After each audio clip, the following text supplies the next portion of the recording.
Hi, I'm Jenny Lesko here with Rental Magazine, and this is our annual Renters Review where we rent equipment and report on the experience.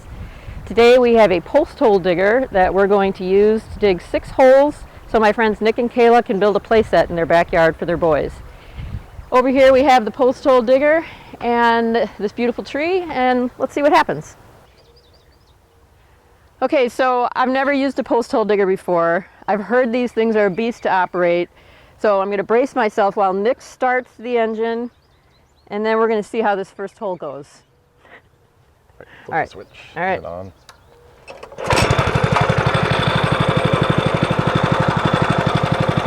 All right, ready? Yep.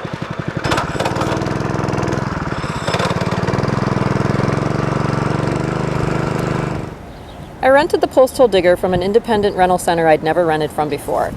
The company is in an attractive building with excellent signage and an assortment of tents and equipment outside on display. I was greeted by a friendly counter employee who helped me load the machine into my car. The machine itself looked like it had drilled more than a few holes in its day. It even had some duct tape holding some parts together. When I got the machine home, I discovered it had spilled quite a bit of gas in the trunk of my car due to a cracked gas cap. I've run into this problem before, and I continue to wonder why it's so difficult to keep working gas caps on machines. Based on past experience, I was slightly concerned the tank might leak during equipment operation. But the post hole digger ran just fine. No leaks or issues of any kind.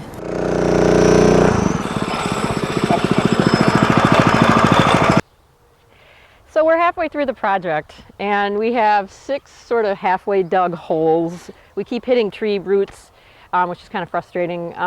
Nick, what do you think about the operation of the machine? Is it doing what you thought it would do, or? I think it is. The problem we're running into some of the bigger roots. It can't power through those. Some of the smaller ones, and we keep working with the auger, it's breaking them up, and we're able to get through the hole. But yeah, some of the bigger ones, it's tough. I don't think we're gonna be able to cut through that with this machine, so we'll just have to maybe try a new hole.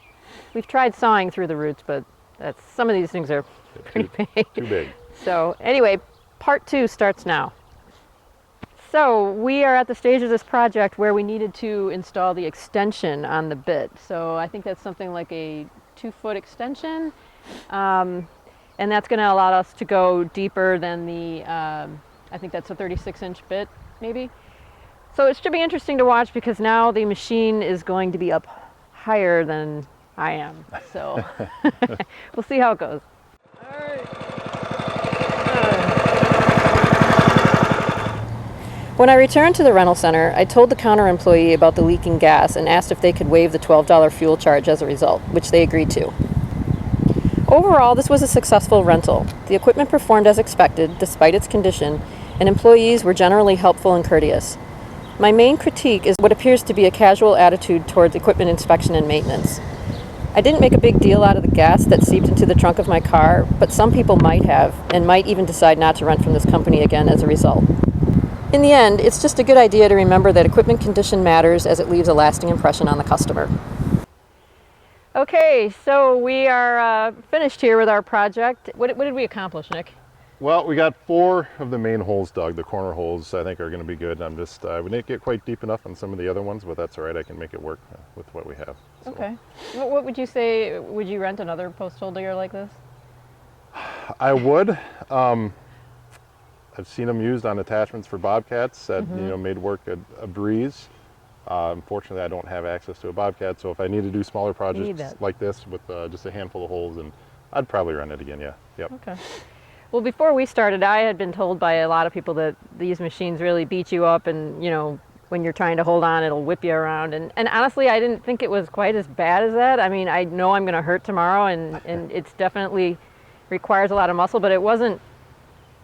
I guess it wasn't as bad as I was anticipating, and I mean the machine did most of what we thought. It didn't get quite as deep, but overall it worked well. So game on. Yep. So I'm going to be sore tomorrow. Yeah. Thanks.